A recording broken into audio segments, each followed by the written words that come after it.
Welcome back to Our Community. Susie Thomas visiting with Tammy Mackey-Shrum from Historic Zoar Village and talking about the bicentennial and all kinds of things going on. We stopped with in September, in the fall. Get this on your calendar because it's the largest one in Ohio? Or Yes, in Ohio. Largest Civil War reenactment in Ohio. Where do they do it? I think of Zoar as a little block or two of homes. So where do they do this battle scene? They are set up all over the village.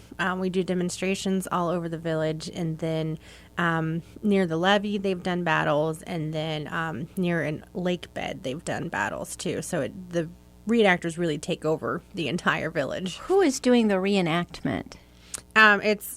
Well, we put it on, and then we invite different units from both sides, the Union and the Confederacy. And every unit is invited.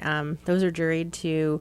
But it's, artillery, cavalry, infantry, kind of everybody in between. I love this job because I always learn something. Who would guess that Civil War reenactors were juried? Yes. How does that happen?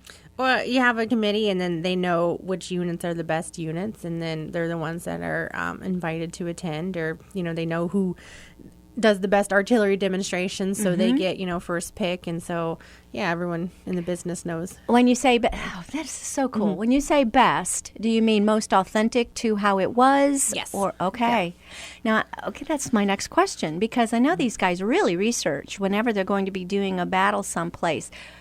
To your knowledge, did Civil War battles take place in or around Zoar at some point? No. Okay, good. I'm happy for Zoar. The only really battle, if you call it that, in Ohio was Morgan's Raid, where a couple raiders came in, and then there was a Civil War prison on Johnson Island. But those are the only things with the Civil War. There were some soldiers from Zoar, which went against what the elders wanted them to do, because in Zoar they were pacifists. Right.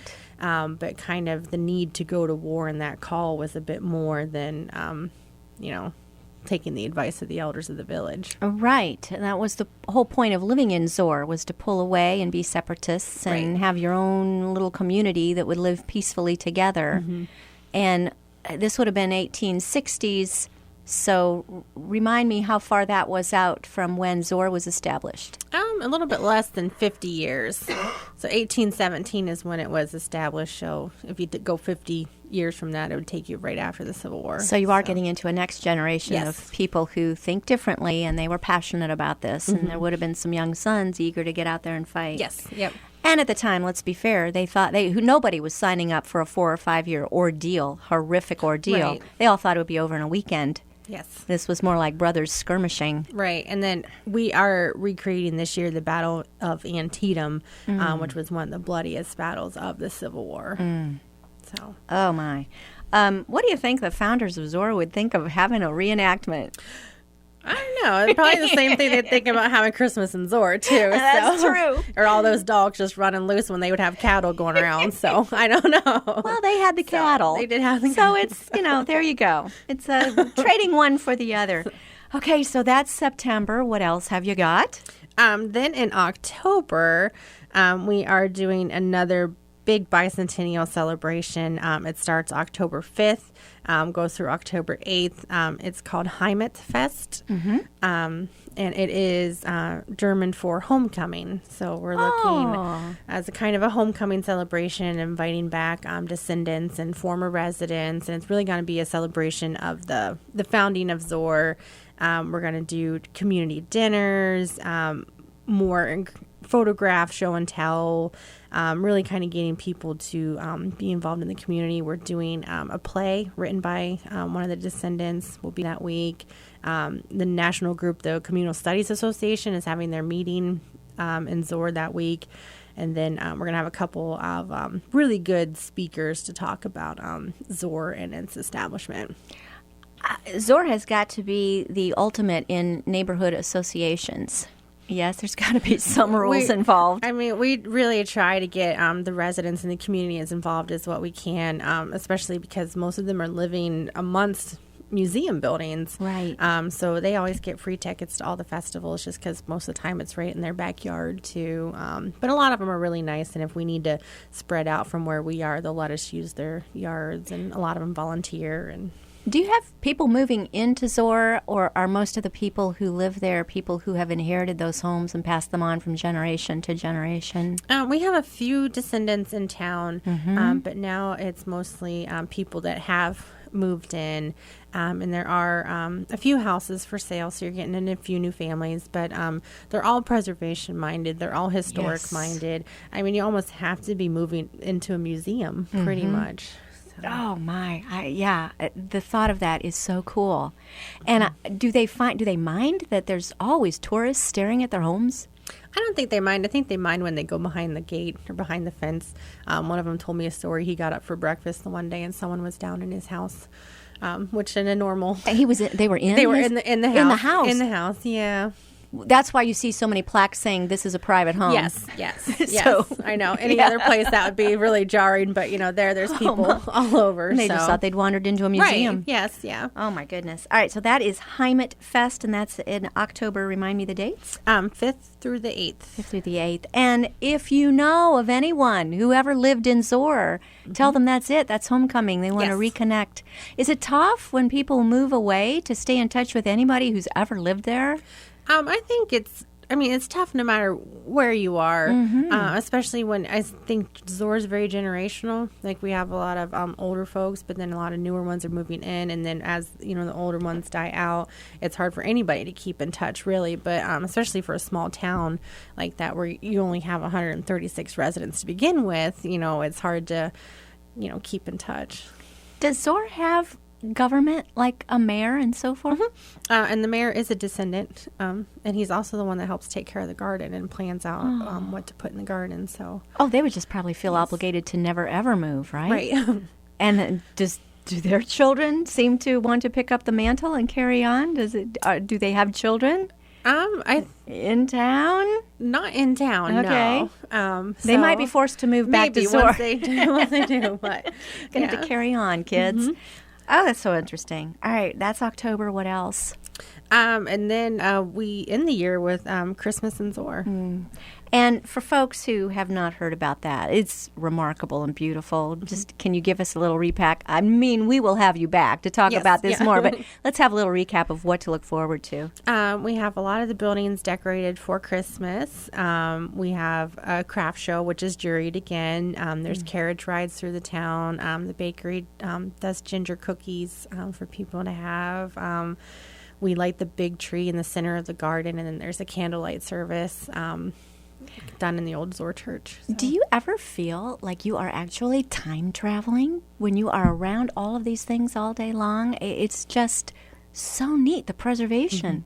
I do, and it's really nice whenever the bakery is going and the kitchen is going, and you get those smells too with the baked bread, or just the smell of the fire around town. And there's times where you just step back and I love my job, and you wander through the garden when it's in full bloom, and it's gorgeous, and you realize, okay, this is why they planted it. This is, can completely see where it was a meditative space for them. Yeah, it harkens back to a much simpler time. And these were people who really wanted to dig into their faith. Yes, remind us a little bit about these founders. Let's get into who they were. They came from Germany. They were from a region where you were supposed to be Lutheran, but they didn't agree with what the Lutheran Church taught. What parts did they have trouble with? Do you know? They didn't believe in the Lutheran Church. Then had a lot of outside idol worship. Like, the preacher was kind of held at this really high level, almost like a pope. And then they didn't agree with that. They thought that everybody was absolutely equal, that Jesus and God should be the only idols. Not even their playing cards would have kings or queens on them. Really? Yes. So they didn't agree with that. No status. No, they didn't agree with that. All the schools taught the Lutheran way, which they didn't agree with, so they pulled their children out of school, and then they were persecuted for that as well. So they just really, there were just a few things that they wanted to worship separately and they wanted to worship differently. They were also, they followed a mystic. It was actually a lady who was their leader. Her name was Barbara Gruberman. But they also were under the impression that the world was going to end very soon. Very soon, yeah. And that was not something that the Lutheran Church was preaching, so they were differentiated in that too. So they were persecuted, and then they were allowed to leave in 1817 or 1815. And that was leaving Germany? Leaving Germany, yes. And before that, they were not allowed to leave. But they left, and then they came to the United States. They stayed with the Quakers in Philadelphia for a while until they could find some land in Ohio. And then a few went, and which we think was about in October of 1817. And they built a couple of the first cabins and got stuff established enough to really bring over everybody. Are any of the buildings standing now from as far back as 1817? Yeah, we still have the original cabin is standing. That's the first one built. Yeah. Oh, my goodness. If you're in Zoar and you go to the garden, behind the garden house on 4th Street is the original cabin. And then you somehow were able to know what the rest of Zoar looked like and build it up looking similar? Or how was the restoration done then? A lot of the buildings were still there. The only ones that have really been completely restored were the blacksmith shop, the wagon shop, and so you still had the tin foundations. shop. Yeah, the foundations were still there, and like the tin shop was there, but it just completely collapsed in on itself. So they were able to take pictures and see. And then Zoar had been such a popular tourist spot even back in the day that we have pictures from all different time eras showing what the buildings were like. Do we know Zoar, as far as historical towns nationally? We're pretty old, right? And yeah. Is it one of the older ones? I know there's Williamsburg, Virginia, but Zoar's got to be up. 1817. I'm not sure where it stands nationally. I know part of the National Historic Landmark was for its architecture and how intact the village was compared to others nationwide for being as old as it is and as intact as it is. That was one of the things that helped get the National Historic Landmark status. Wow. It's all incredible and so much going on. There was way more here than we could ever try to go over really quickly. Yes. So is there a website that people can go and see the whole schedule and get more information? Yes, it's historiczoarvillage.com. And we have an event tab on there where people can click on to see all the different events. And then we are also active on Facebook and on Twitter. Great. Well, the first one you want to go to is Mayfest or MyFest, and that will be May 20th. And Tammy Mackey Schramm, you've always got a boatload of good information. Thank you for joining us in our community. Thank you for having me.